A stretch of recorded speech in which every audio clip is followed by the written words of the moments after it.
எபிரேயருக்கு எழுதப்பட்ட திருமுகம் அதிகாரம் 3.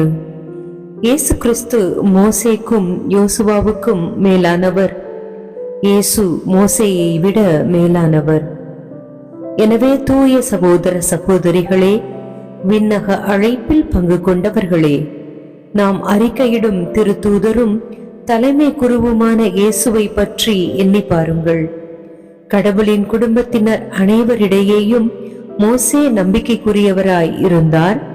அவ்வாறே இவரும் தம்மை நியமித்த கடவுளுக்கு நம்பிக்கைக்குரியவராக இருந்தார். ஒரு வீட்டை கட்டி எழுப்புகிறவருக்கு அவ்வீட்டை விட அதிக மதிப்பு உண்டு.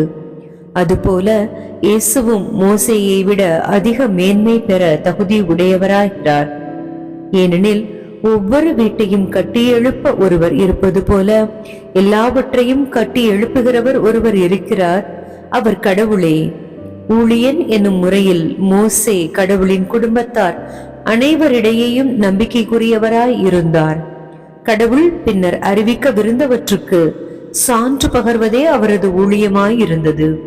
ஆனால் கிறிஸ்து மகன் என்னும் முறையில் கடவுளின் குடும்பத்தார் மேல் அதிகாரம் பெற்றுள்ளார்.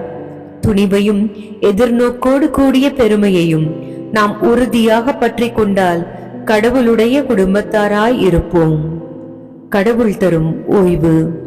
எனவே தூய ஆவியார் கூறுவது, இன்று நீங்கள் அவரது குரலை கேட்பீர்களானால் பாலை நிலத்தில் சோதனை நாளன்று கிளர்ச்சியின் போது இருந்தது போல உங்கள் இதயத்தை கடினப்படுத்திக் கொள்ளாதீர்கள்.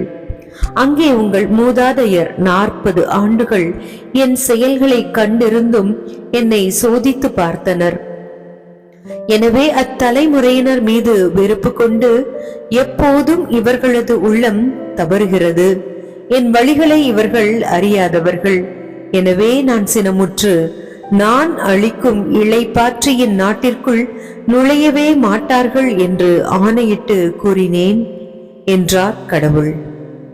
அன்பர்களே, நம்பிக்கை கொள்ளாத தீய உள்ளம் வாழும் கடவுளை விட்டு விலகும். இத்தகைய தீய உள்ளம் உங்களுள் எவருக்கும் இராதபடி பார்த்து கொள்ளுங்கள். உங்களுள் எவரும் பாவத்தால் ஏமாற்றப்பட்டு கடின உள்ளத்தினர் ஆகாதவாறு ஒவ்வொரு நாளும் இன்றே என எண்ணி நாள்தோறும் ஒருவருக்கொருவர் அறிவுரை கூறுங்கள். தொடக்கத்தில் நாம் கொண்டிருந்த திட நம்பிக்கையை இறுதி வரை உறுதியாக பற்றி கொண்டிருந்தால் நாமும் கிறிஸ்துவின் பங்காளிகளாவோம்.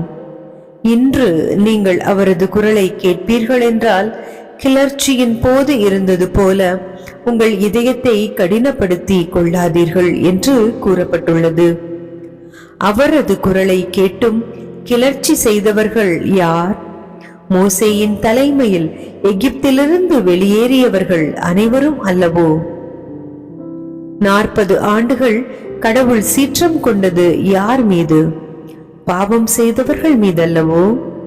அவர்களுடைய பிணங்கள் பாலை நிலத்தில் விழுந்து கிடந்தன அல்லவோ?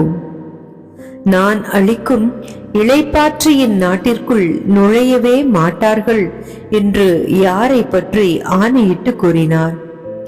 கீழ்ப்படியாதவர்களை பற்றியன்றோ? அவர்கள் நம்பிக்கை கொண்டிராததால் தான் அதை அடைய முடியாமற் போயிற்று என்பது தெரிகிறது. ஆண்டவர் வழங்கும் அருள்வாக்கு.